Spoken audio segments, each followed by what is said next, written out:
स्वागत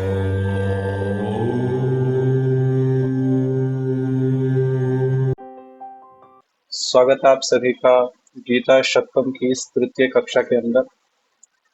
गीता शतकम जैसे मैंने आपको पहले ही सूचित किया हुआ है कि हम इसके अंदर जो है 100 श्लोकों को लेंगे, जिनमें से हमने 19 श्लोक पढ़ भी लिए हैं।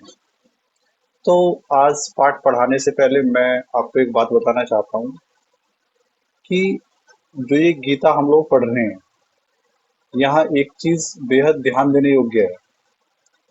वो ये है कि जैसे-जैसे मैं आपको गीता आगे पढ़ाता जाऊँगा ना, और आपने पिछले सत्र को भी जो जुड़े हुए थे गीता की कक्षा में, उन्होंने देखा है कि बहुत सारे श्लोक ऐसे आते हैं जो आपको कहीं न कहीं एक वैराग्य की तरफ लेके जाते हैं। वो आपको कहते हैं कि देखो आत्मा है, आत्मा का क्या वो है, शरीर तो नष्ट होने वाला है। और यही एक बहुत बड़ा कारण रहा है कि गीता की एक ऐसी छवि संसार के अंदर फैली कि लोग वैरागी होने लगे। गीता को पढ़ के जो है लोगों के अंदर एक वैराग्य आने लगा।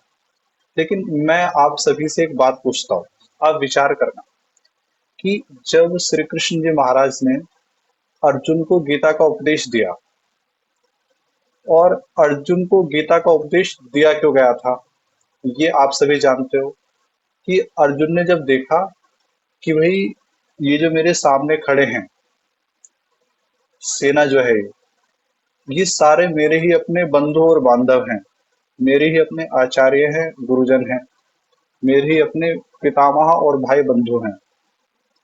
तब अर्जुन के मन में विचार आया कि यदि मैं इस युद्ध को लड़ भी लूं तो फिर इसको लड़ने से मुझे लाभ क्या होगा। यदि मैं अपनों ही की हत्या कर दूं तो फिर उसके बाद में राज्य यदि मुझे मिल भी गया तो उस राज्य का फायदा क्या। यानी अर्जुन का जो ये विचार है, ये कैसा विचार है? अर्जुन का जो ये विचार है, अर्जुन के मन में जो ये विचार आ रहा है, ये एक प्रकार का वैराग्य का ही विचार है। ठीक है, यदि हम स्थूल रूप से देखें। और श्री कृष्ण ने उसको उपदेश दिया, और जिसमें श्री कृष्ण जी महाराज ने अर्जुन को बताया आत्मा के बारे में, शरीर के बारे में, ये दोनों पृथक हैं ये बताया। अब गीता के उपदेश को सुन के अर्जुन युद्ध छोड़ के भागा या युद्ध के अंदर लड़ा? मैं आपसे प्रश्न पूछता हूँ। अर्जुन ने अपना धनुष बाण उठाया या फिर उसको छोड़ के वो चला गया? बताइए। अर्जुन ने बहुत वीरता से युद्ध लड़ा। यानी इसका अर्थ क्या है कि जिन लोगों ने गीता के श्लोकों को इस दृष्टि से पढ़ा और वो वैरागी हो गए, उन्होंने सब कुछ छोड़ दिया। जबकि अर्जुन ने तो क्या युद्ध उठाया। यानी इसका अर्थ क्या है कि श्री कृष्ण अर्जुन को वैरागी बनाना नहीं चाहते थे। वो चाहते थे कि अर्जुन अपने कर्म का पालन करे, जो उसका कर्तव्य कर्म है उसको वो करे। इसीलिए जो है उन्होंने गीता का उपदेश दिया। तो अभी तक क्या था कि एक लंबे समय तक गीता की एक ऐसी छवि समाज के अंदर प्रस्तुत करी गई कि भाई गीता जो एक ऐसा ग्रंथ है जो कि आपको वैराग्य का उपदेश देता है। गीता आपको ये समझाता है कि भाई जो है संसार बिल्कुल बेकार है, निस्सार है, इसके अंदर कुछ भी नहीं है और वैरागी हो जाओ। इस प्रकार का जो है उपदेश लोगों ने गीता से ग्रहण किया। लेकिन हमारे भारत के अंदर एक क्रांतिकारी हुए हैं और बहुत अच्छे विद्वान भी थे, जिनका नाम था लोकमान्य बाल गंगाधर तिलक। लोकमान्य बाल गंगाधर तिलक जो थे उनको 2 बार जेल हुई। एक बार लगभग 1.5 साल के आसपास और एक बार लगभग 6 साल के आसपास। जब उनको 6 साल के आसपास जेल हुई और 1.5 साल के आसपास जेल हुई, तब उन्होंने एक ग्रंथ की रचना करी। उस ग्रंथ का नाम था गीता रहस्य। और उस ग्रंथ के अंदर उन्होंने ये सिद्ध करा, उन्होंने ये बताया कि गीता जो है ना वो भागने का ग्रंथ नहीं है, वो आपको कर्तव्य से विमुख करने का शास्त्र नहीं है, बल्कि गीता ये चाहती है कि आप अपने कर्मों को करो, आपके जो करने योग्य कार्य है उनको आप अच्छे से करो। तो ये मैं इतनी भूमिका क्यों बना रहा हूँ, मैं क्यों ये समझाना चाह रहा हूँ चीजें आपको। इसका कारण ये है कि अभी जो पहले श्लोक आए और जो आगे श्लोक आए हैं, ताकि आप उनके सही अर्थों को समझो। क्योंकि एक बार को वो श्लोक जो है ना आपको चोट देंगे, वो कहीं ना कहीं आपके भीतर एक हलचल पैदा करेंगे। वो कहीं न कहीं आपको ऐसा बोध कराएँगे कि ये संसार वास्तव में बेकार ही है, कुछ है ही नहीं। हम किस लिए मर रहे हैं? किस लिए हम सारी चीज़ें कर रहे हैं?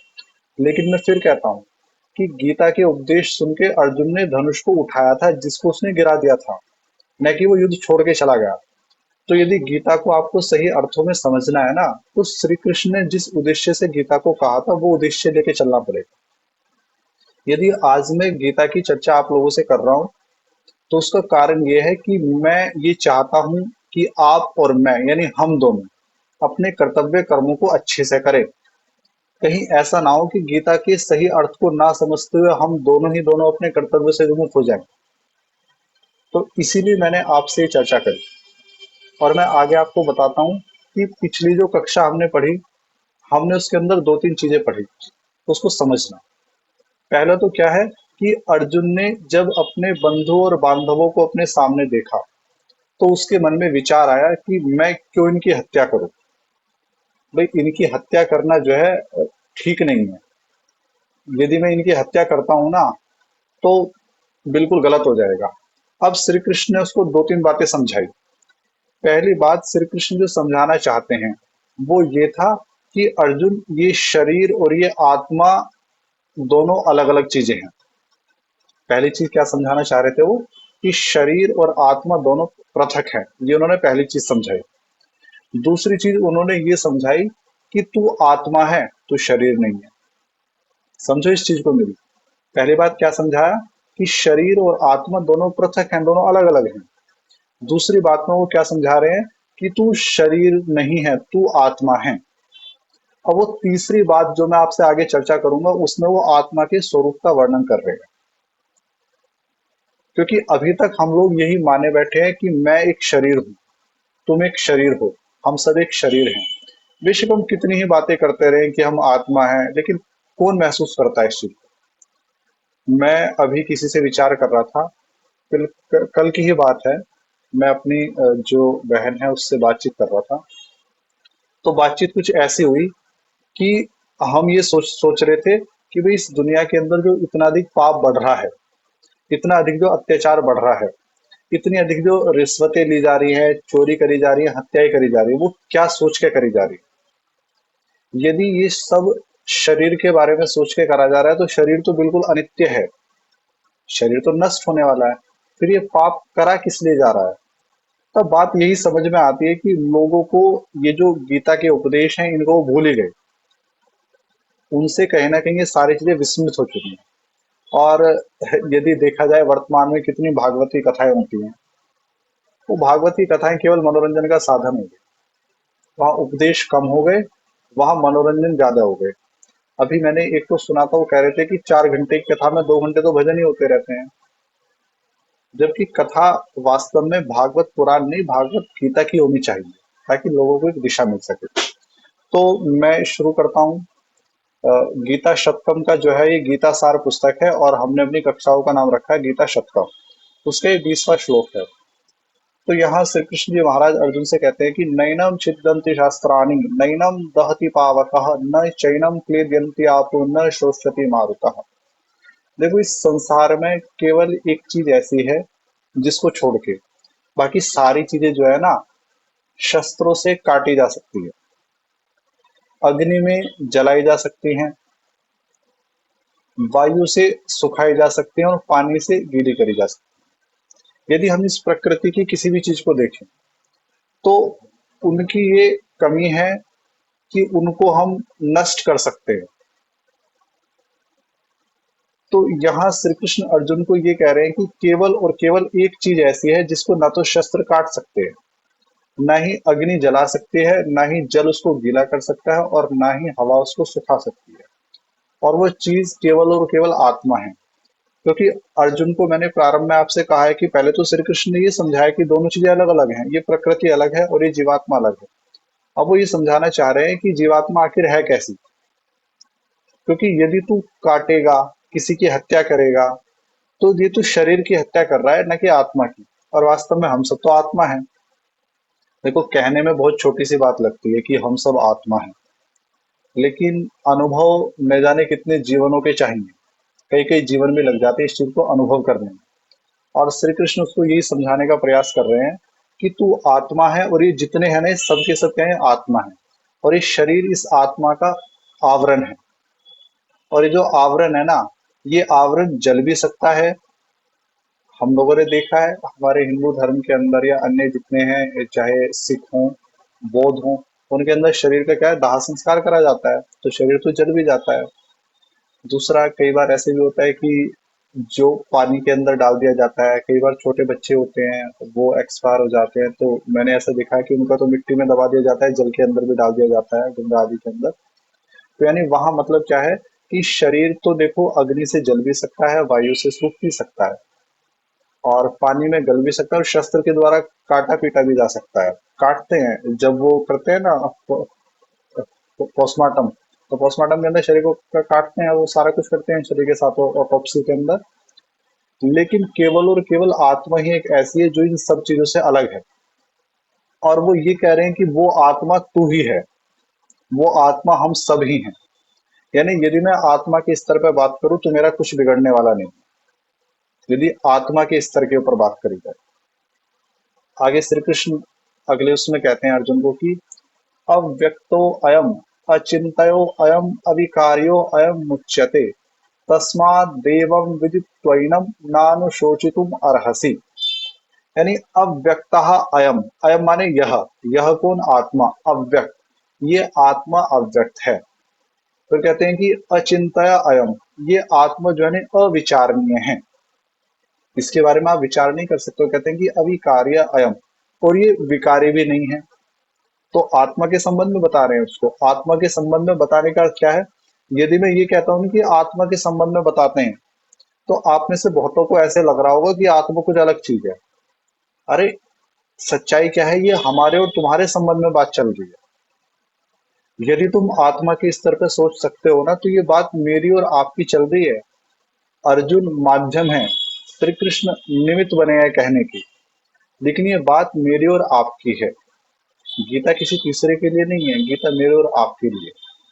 तो यहाँ कहते हैं कि अव्यक्तः अयम, ये आत्मा अव्यक्त है। अव्यक्त अर्थात अति सूक्ष्म है, अदृश्य है। अभी पीछे हमने एक वेद का मंत्र पढ़ा था, बाला देख मणि यस्कम, यानी ये आत्मा जो है इसके संबंध में कहा गया था अथर्ववेद के अंदर, कि ये बाल का जो अग्र भाग है ना, उससे भी अधिक सूक्ष्म है।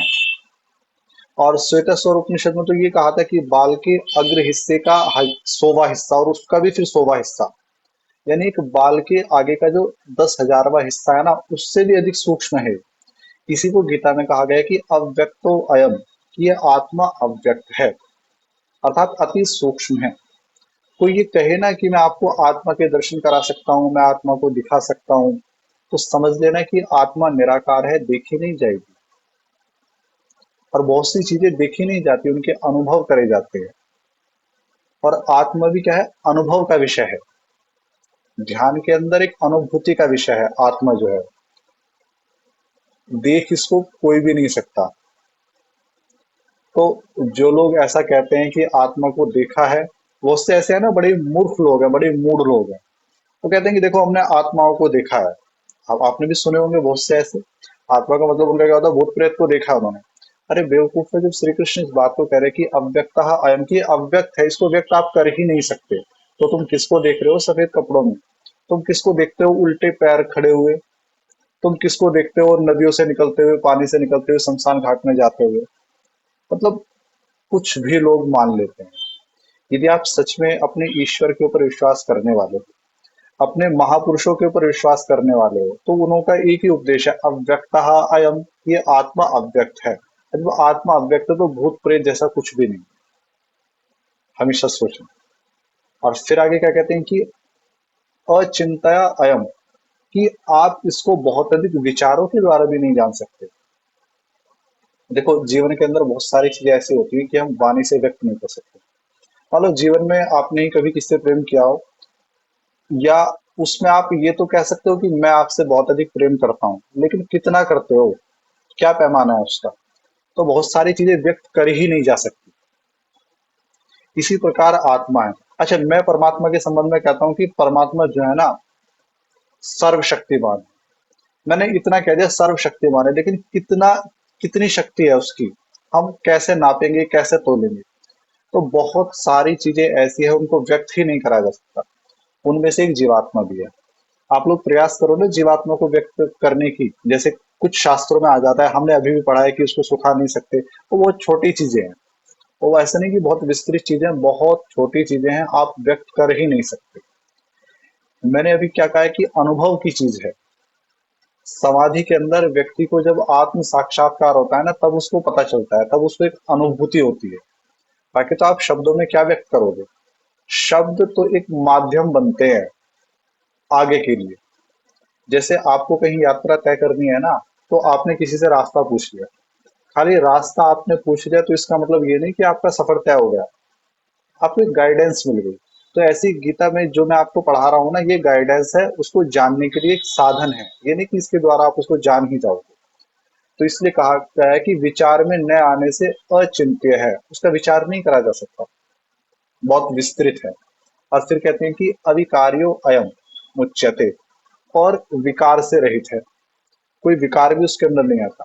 देखो, शरीर के अंदर विकार आता है, विकार का ही परिणाम क्या है? परिवर्तन। कई बार हमें ऐसा लगता है कि विकार का अर्थ क्या है? गलत चीज। गलत नहीं होता। मैं आपसे बताता हूँ कि जब आपको दही जमानी होती है, तो आप दूध के अंदर खट्टा डाल देते हो। उस खट्टा डालने में दूध के अंदर एक विकार आता है, उस विकार के फलस्वरूप दही जम जाती है। अब वो गलत तो नहीं है। इसी तरह शरीर के अंदर भी विकार आते हैं, विकारों के द्वारा जो है शरीर के अंदर अलग अलग परिवर्तन होता है। लेकिन जीवात्मा जो है वो अपरिवर्तनीय है, उसके भीतर कोई परिवर्तन नहीं आएगा। अच्छा, शरीर को कोई हानि हो गई, कोई चोट लग गई, तो भी उसके अंदर विकार आ गया, लेकिन आत्मा को कोई विकार नहीं है। ये सारी बातें वो क्यों कह रहे हैं? और अंत में देखो वो क्या कहते हैं, वो कहते हैं कि तस्मा देवम विदित्वैनम नानुशोचितुम अर्हसि, कि इसलिए जीवात्मा को इस प्रकार का समझकर उसका शोक करना तुझे उचित नहीं। मैंने अभी प्रारंभ में आपसे क्या कहा है कि सबसे पहले तो ये समझाया कि आत्मा और शरीर अलग है, फिर ये समझाया कि तू और ये सब के सब क्या है? आत्मा है। और अब आत्मा के बारे में बता रहे हैं कि यदि तू इनकी हत्या भी करता है ना, तो कोई हर्जा नहीं है। क्यों? क्योंकि ये तो शरीर बाह्य है जिसकी हत्या होगी, ये आत्मा, और आत्मा की तो हत्या होती ही नहीं है। आत्मा को ना तो व्यक्त करा जा सकता है, अदृश्य है, ना ही उसको विचार करा जा सकता, और ना ही उसके अंदर कोई विकार आ सकता। इसलिए अर्जुन अपने कर्तव्य का पालन कर। मैं फिर कहता हूँ, इन श्लोकों को पढ़ के आपके अंदर एक बेचैनी आएगी, आपको ऐसा लगेगा कि ये क्या है, क्या वास्तव में मैं कुछ हूं ही नहीं, क्योंकि अभी तक तो मैं अपने आप को शरीर मान के बैठा हूँ। लेकिन यहाँ इसका उद्देश्य आपको जगाना है, भगाना नहीं है। कई बार क्या होता है, लोग इन चीजों को पढ़ के जो है ना, ऐसा वैराग्य आता है, और वो वैराग्य बहुत ज्यादा नहीं रहता, वो फिर भाग जाते हैं छोड़ के। मैं तो ये कहता हूँ, छोड़ के आप जाओगे कहाँ? ठीक, यदि आप कुछ छोड़ के भी जा रहे हो ना, तो भी फिर कहीं ना कहीं किसी और चीज को पकड़ लोगे। तो छोड़ के जाने जैसा और पकड़ने जैसा दोनों ही कुछ भी नहीं है। बस थोड़ा सा भी विवेक जागृत करने की बात है। तो अर्जुन को क्या समझाया गया है कि इस आत्मा का शोक मत कर। यानी ये जितनी तेरे सामने आत्माएं खड़ी है ना, ये इनका कुछ भी बिगड़ने वाला नहीं है।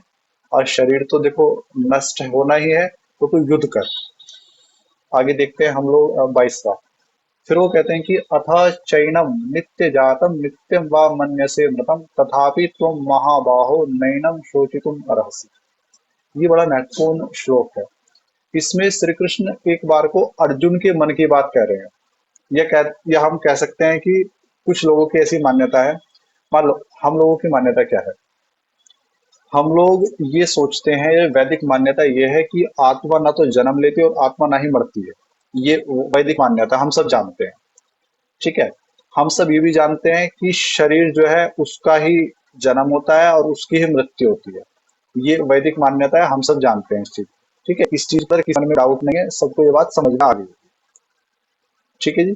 लेकिन श्री कृष्ण एक बार को अर्जुन से कह रहे हैं, वो उसकी मन की बात कह रहे हैं। वो कह रहे हैं कि अथा चैनम नित्य जातम नित्यम व मन्यसे अमृतम, कि यदि तू ये भी सोच ले कि ये आत्मा जो है सदा जन्म लेती है। आत्मा जन्म नहीं लेती, वैदिक मान्यता है आत्मा नहीं मरती है, लेकिन वो फिर भी वो कह रहे हैं, एक विकल्प उसके सामने रख रहे हैं। वो कह रहे हैं कि अगर तू ऐसा मानता है कि यह आत्मा सदा जन्म लेती है या फिर सदा मरती है, आत्मा, शरीर नहीं आत्मा, तो भी हे महाबाहु इसका शोक करना तुझे उचित नहीं है। देखो, उनका मुख्य उद्देश्य क्या है? श्री कृष्ण बार बार ये समझाना चाह रहे हैं कि तेरा कर्तव्य सबसे प्रमुख है।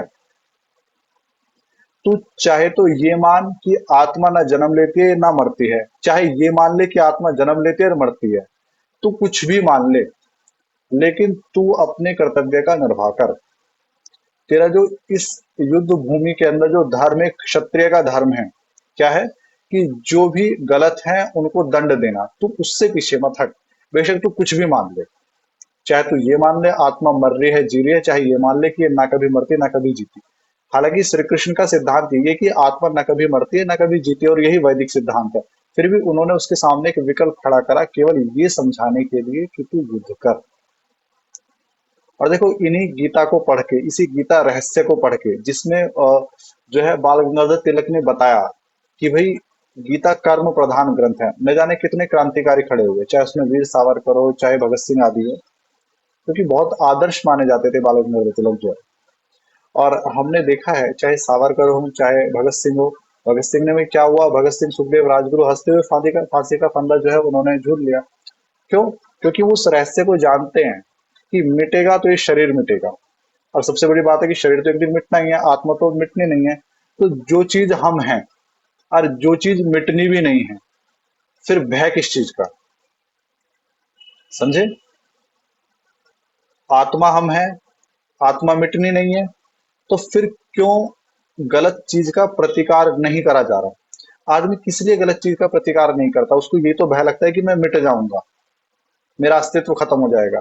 अरे यदि वो आत्मा के स्तर पे देखी तो उसको मिटना तो है ही नहीं, नहीं उसको कुछ बिगड़ना है। तो जो इस भावना में जीता है ना, वही भगत सिंह बनता है, वही नेताजी सुभाष चंद्र बोस बनता है, वही गुरु गोविंद सिंह और गुरु तेग बहादुर बनता है। गुरु तेग बहादुर के सामने विकल्प रखा गया था, नहीं रखा गया था कि भाई आप जो है इस्लाम को स्वीकार कर लीजिएगा, आपको जो है छोड़ दिया जाएगा। गुरु गोविंद सिंह के बेटों के सामने विकल्प रखा गया कि भाई आपको बहुत अधिक राज्य दे दिया जाएगा, आप छोड़ दीजिएगा इस सब चीजों को। उन्होंने आखिर क्यों नहीं छोड़ा? क्योंकि वो आत्म भाव में जीने वाले थे। वो हमारी तरह नहीं थे कि शरीर के छोटे से स्वार्थ के लिए तुरंत गलत काम में हम लोग पड़ जाते हैं। देखो, बात कड़वी है लेकिन सच्चाई है कि हम लोगों का अर्थ है जो भी इस कार्य को कर रहे हैं, हम लोग करते क्या है, जरा से शरीर के सुख के लिए, जरा से शरीर के स्वार्थ के लिए तुरंत गलत काम करने को तैयार हो जाते हैं। कोई हमें जरा से पैसे कह देते, हम तुरंत जो है डॉक्टर जो है वो जो है मतलब बहुत सारे ऐसे नकली केस करने लग जाते हैं, वकील जो है जरा से स्वार्थ के लिए लड़ने लग जाते हैं, पुलिस वाले जो है जरा से पैसे के लिए जो गलत है उसको भी सही बनाने लग जाते हैं। क्यों? केवल स्वार्थ के लिए। लेकिन जो आत्मा के भाव में जीने वाला है ना, उसको पता है कि आत्मा कभी मिटनी नहीं है और शरीर मिटना है, तो शरीर के लिए वो गलत कार्य करेंगे ही। गुरु तेग बहादुर अपना शीश दे सकते हैं लेकिन गलत कार्य नहीं कर सकते। क्यों? क्योंकि वो आत्म भाव में जीने वाले हैं। गुरु गोविंद सिंह के 9 साल और 7 साल के जो बच्चे हैं, वो अपना बलिदान देने को तैयार हैं, लेकिन गलत चीज स्वीकार करने को तैयार नहीं है, क्योंकि आत्म भाव में जीने वाले हैं। तो मैं आपसे यही कहूंगा कि जो भी आत्म भाव में जीने वाला है, चाहे वो मैं हूं चाहे वो तुम हो, हम गलत चीज कभी कर ही नहीं सकते, क्योंकि गलत चीज करी जाती है शरीर को केंद्र में रख के। जो भी गलत करा जा रहा है, आप खुद विचार करो, वो शरीर को केंद्र में रख के करा जा रहा है। फिर व्यक्ति कहता है कि देखो पेट का सवाल है, परिवार का सवाल है, लेकिन सवाल क्या है? अपना ही स्वार्थ है और उससे ज्यादा कुछ भी नहीं। तो आत्म भाव में जीने वाला व्यक्ति कभी गलत कर ही नहीं सकता। तो मैंने आज जो है आपको कुछ 3 ही श्लोक पढ़ाए। आगे मैं पढ़ाऊंगा तो शायद मुझे नहीं लगता बहुत अधिक मेरे पास समय रहे, मैं आगे पढ़ाऊंगा। बाकी मैंने आपको केवल यही मैं एक चीज बताना चाहता हूँ सार रूप में, कि शरीर और जीवात्मा दोनों अलग हैं। आप जीवात्मा हो और जीवात्मा कभी नष्ट नहीं होती। इसलिए जीवात्मा को केंद्र में रखते हुए कभी गलत कार्य मत करना शरीर के स्वार्थ के लिए। बस मेरी दृष्टि में यही सार है।